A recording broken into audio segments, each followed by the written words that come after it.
After Gang Green is hiring 49ers defensive coordinator Robert Saleh to be their new head coach. Saleh is the well-respected 49ers defensive coordinator. According to Adam, it's a 5-year deal. Keep in mind the Jets won just 2 games this past season. They own the number 2 overall pick. But there is a lot of work to be done within that organization. Jets have suffered 5 straight losing seasons, nearly double the team's next longest streak since 1970. 5 straight losing seasons tied for the longest active streak by any franchise, along with the Cincinnati Bengals. But tonight, they have their man. Adam Scheafter broke the news. He joins us now.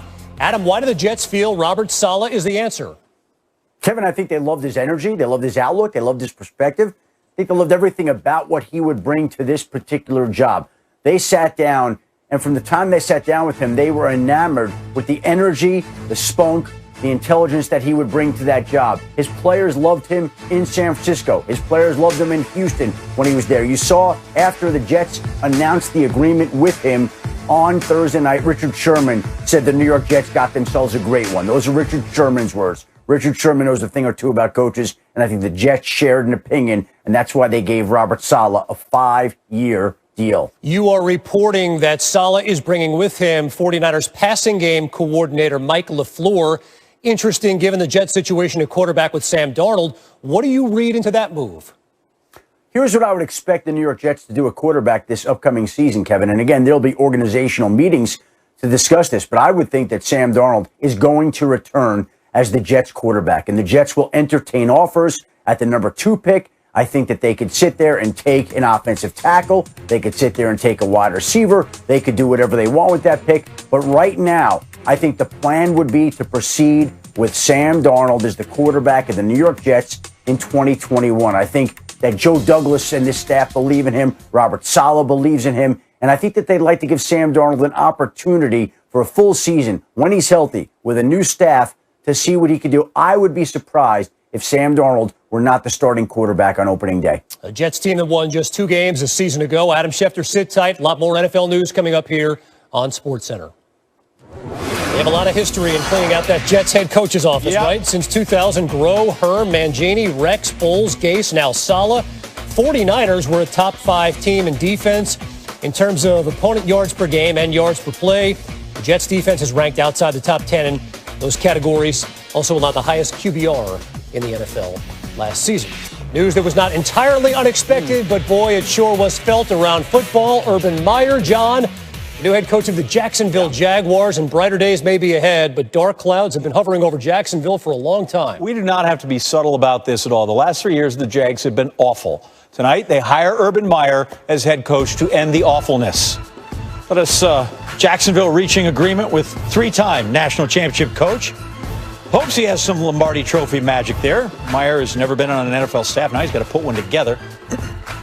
How much it took to lure him out of retirement again? Bunch, not released. Certainly wasn't cheap. Long-term deal. Urban Meyer, 17 seasons. College head coach, Bowling Green, Utah, Florida, Ohio State. 187 wins, 32 losses. The Jags have lost 36 in the last 3 years. There have been several health, family-related step-aways from football in the profession.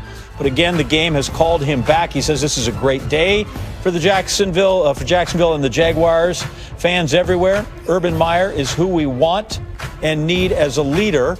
I was reading Shad Khan's statement there. Here's Urban. He says, I go back to this. I've analyzed this decision from every angle.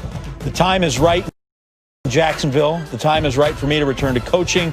I'm excited about the future of this organization and our long-term prospect for success. Of course, we're bringing in Adam Scheafter here now. And Adam, no doubt the draft opportunities that Meyer mentions is quarterback Trevor Lawrence.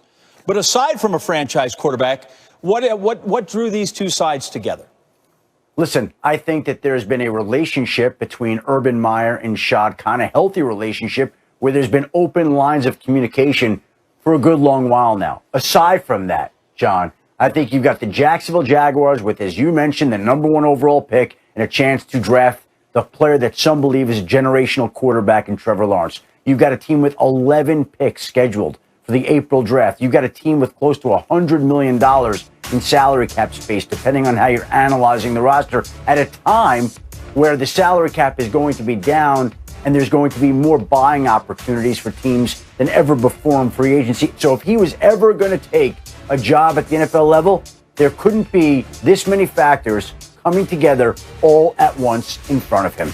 You talked about what he needed. How about on the other side? What have you heard? Because obviously, Meyer, a couple of times when he stepped away, this has been about my health. And what kind of assurances did the Jags need to hear that he was ready to go physically? I think that this is what Urban Meyer believes. In college, when he'd lose, he'd go into a shell. He'd withdraw. He would disappear. But that was one loss that would essentially kill his school's hopes for a national championship. You could lose a game or 2 or 3 or 5 or 6 or 7 in the NFL and still come back and make the playoffs. If you play in the NFC, you can lose 9 games and make the playoffs. But in this particular case, I think he thinks that he can accept the losing.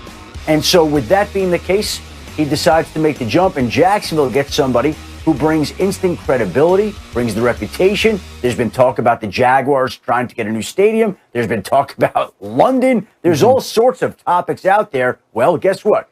Trevor Lawrence, Urban Meyer, a team that had been largely irrelevant, goes to being very relevant in the NFL very quickly. During any coaching hire, power, personnel decisions become an issue. This is a guy who hasn't been in the NFL before. How are they looking at that? How are they structuring that within the organization?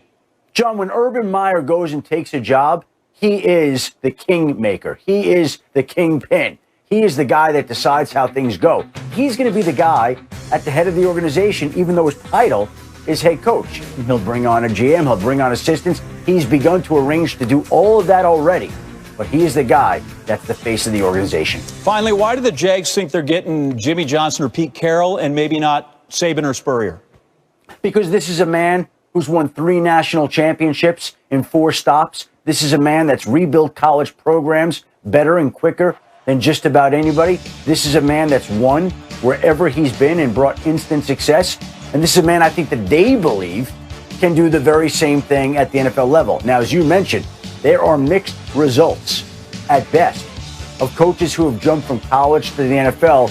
But Jacksonville knows Urban Meyer well enough to believe that this will work.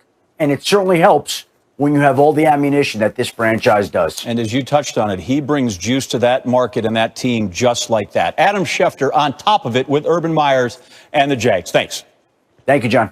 All right, Meyer, the latest first-time head coach to enter the league after coaching down there in the NCAA.